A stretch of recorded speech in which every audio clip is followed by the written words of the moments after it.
Welcome to West African Weekly Sports Digest, and as we do it always, we always bring you compelling and interesting interviews from our sports personalities. Today on the show, a former Ghanaian international, Yussif Chibsah, who also serves as the director of the Professional Football Association, that's the Ghana wing, that's PFAG, and he will help us discuss what we can do to improve the welfare of African footballers. And if you are to bring it down, Ghanaian footballers, if you are new here, if you're a new member, just subscribe, hit the subscription button, and you get notification anytime we have interesting, exclusive content from West Africa.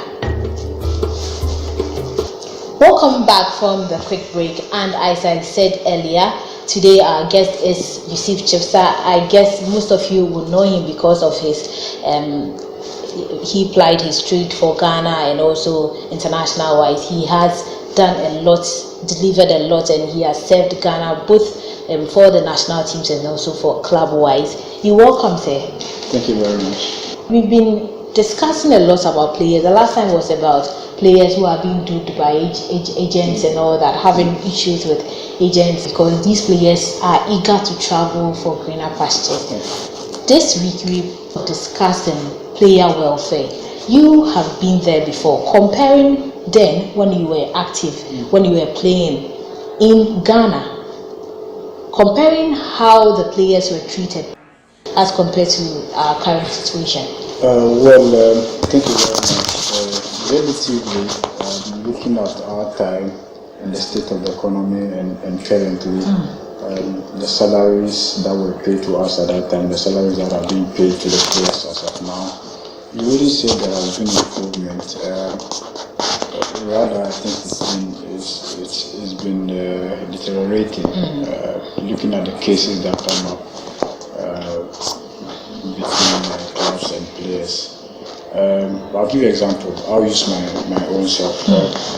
From post football, I joined Kinfesa, a Premier League club, but I was being paid 5 Ghana cedis, old currency, that is 50,000 at that time.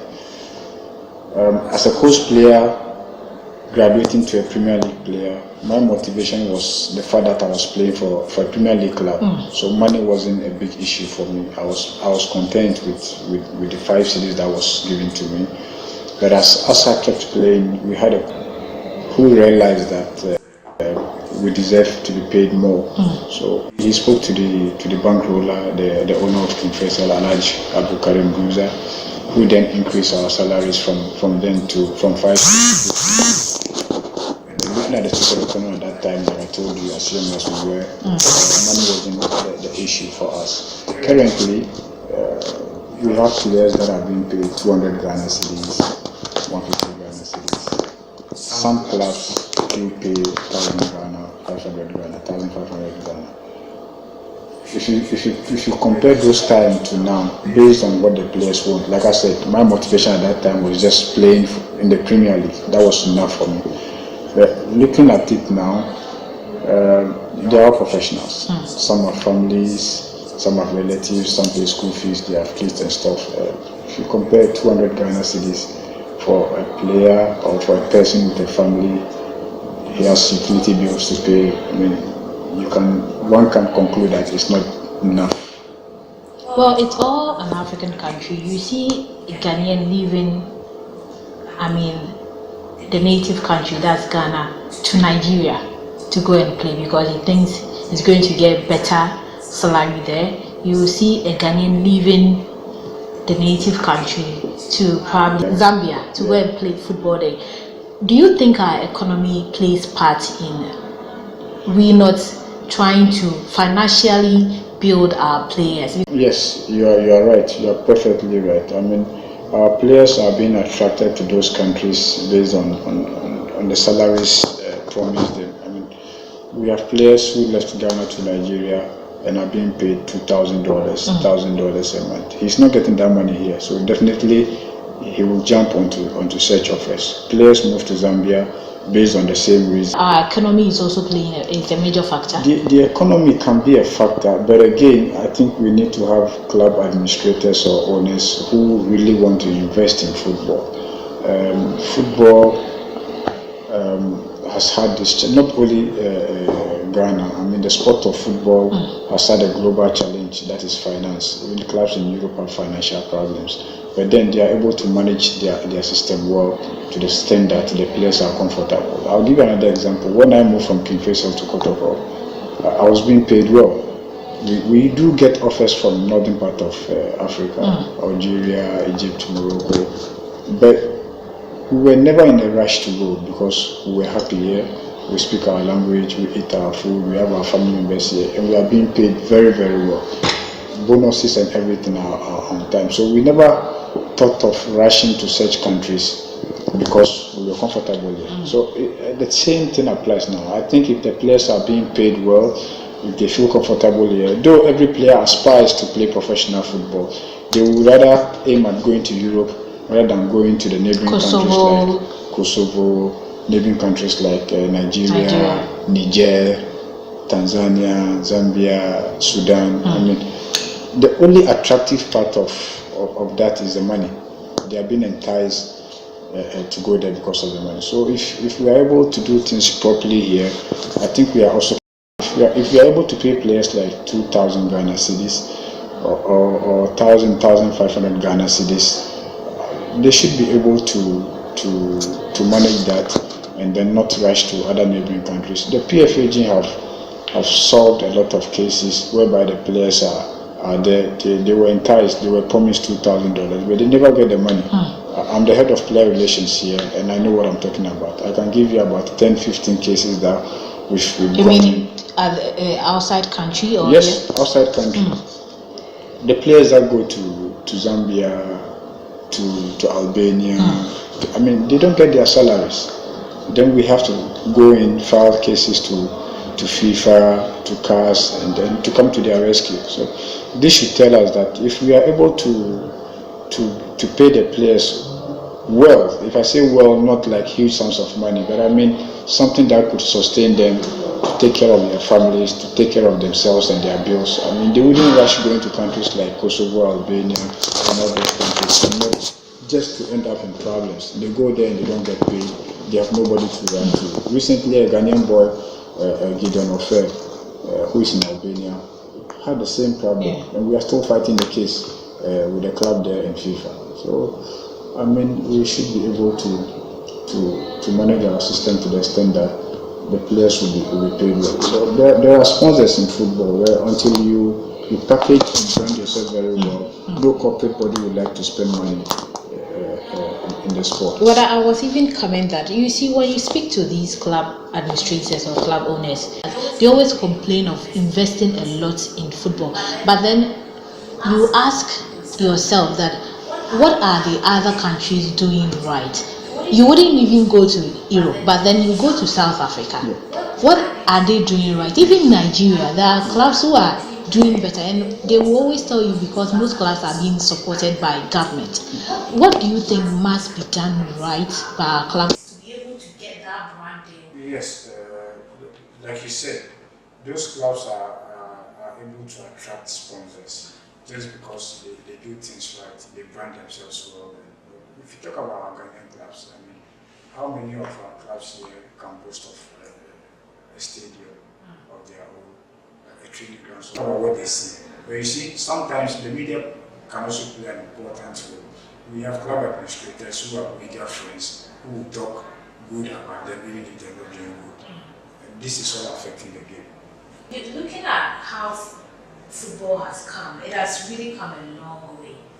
Do you foresee that there will be an improvement sometime? Because at first, when you say football nations on the African continent, you wouldn't mention a country without mentioning. Do you foresee that it will get to a point that we will come back to our old ways when we are mentioning football? There is, but it will not just come. It will not just come around like that. We need to work hard. Our problem is huge. The problem in Ghana here, until we put in proper structures to see that the grassroots is really working again, we'll have huge problems. Now, look at our coast football. It's dead. Juvenile football is dead. Years back, we had a coast system which was functioning very, very well. Now you go to all those places, and the fields are used for real estate. There's no field for players, for the kids to play. So if the grassroots is dead, I mean, the future is also dead, because the future relies on today. The kids today are those that will be coming to brighten the future. So until we make sure that the grassroots football or the grassroots sports is back on its feet, we will always have these challenges. Like Ghanaians born outside in Europe. We have already started. Yes, just because the juvenile football is not working, the grassroots is dead. But will you say then the government has also done disservice to our game? The government has got its role to play, yes, and I think they need to put, like I always keep saying, proper structures. It's the government's responsibility to make sure that there are enough fields available for schools and for kids. It's strange, but we hope that this current government or the Minister for Youth and Sports is doing quite well, but we've seen that if all these projects are being able to materialize, I think it will go a long way to help. Like I said, the juvenile football, there are not even places to play football anymore. You see fans complaining that the league is not attractive, because they don't have special players or players to go watch. Gone were the days when people used to go watch the Stephen Appiers, the Michael Essien, the Oseko for something. But it will be very difficult to get such players if we don't do things right. Is that because talent is no more? Talent is depleted. Yes, and talent is depleted because if until we put that in proper place, I mean, it will be very difficult. Well, if you're watching, this is West African Weekly Sports Digest, and this is our special interview session with Yussif Chibsah. As I said earlier, we are talking about players' welfare in the African country. As we were talking about all these challenges, as the director of Professional Football Association, Director of Player Relations. Director of Player Relations. What is your outfit also doing to help cure these problems? Yes, I mean, we've sent our proposal to the Innovation Committee since they came. We've had interactions with the GFA, we've had interactions with PLB and Galka, just to make sure that player welfare is taken seriously in the country, because that is where majority of the problem lies.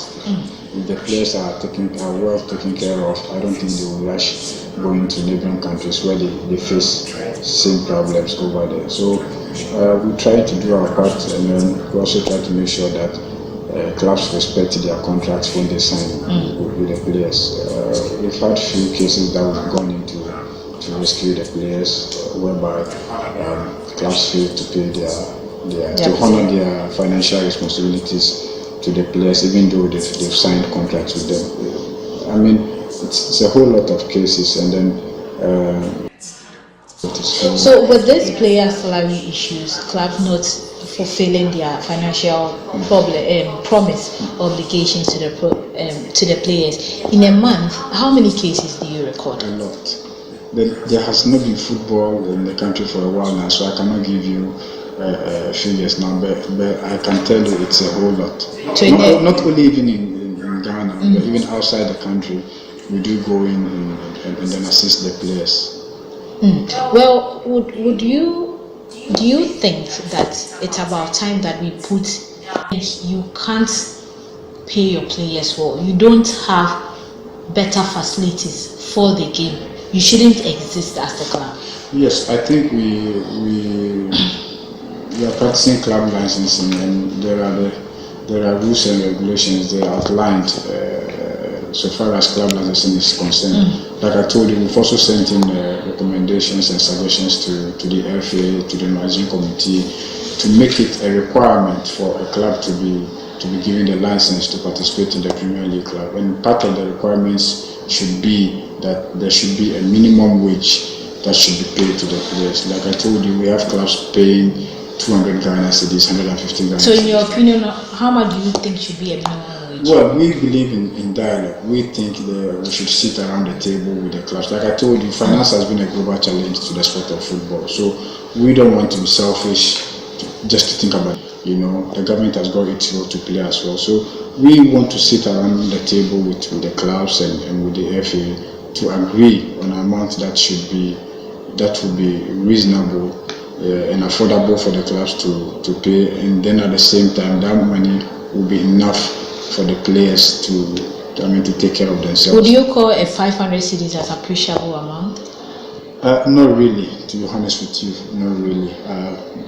700 cedis for me, between 700 to 1,000 Ghana cedis for me should for be. Premier. Yes, because the Premier League and the Division 1 are all professional league. So any player in the Division 1 league could end up in the Premier League. Yeah. So for both Division 1 and Premier League, I mean, professional football players should be earning not less than 700 Ghana cedis.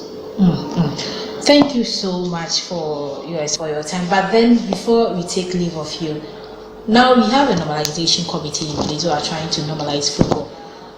While they are putting down the structures for proper committee to come over to take up and then run Ghana football, what will be your advice to them in terms of player welfare and also proper run of clubs in the country? Like I told you earlier on, we've had the opportunity to meet them. We've met them. We've continued on air to say them over and over again. But we hope they will take our recommendations and work with it and force that it is being applied. Sometimes it's not enough just recommending or making suggestions, but the application is what matters most. To make sure that they have to enforce the application of those suggestions or recommendations that we made to them. Like I said, I wouldn't like to sit on there to say them over and over again, but I hope they will attend to what we said.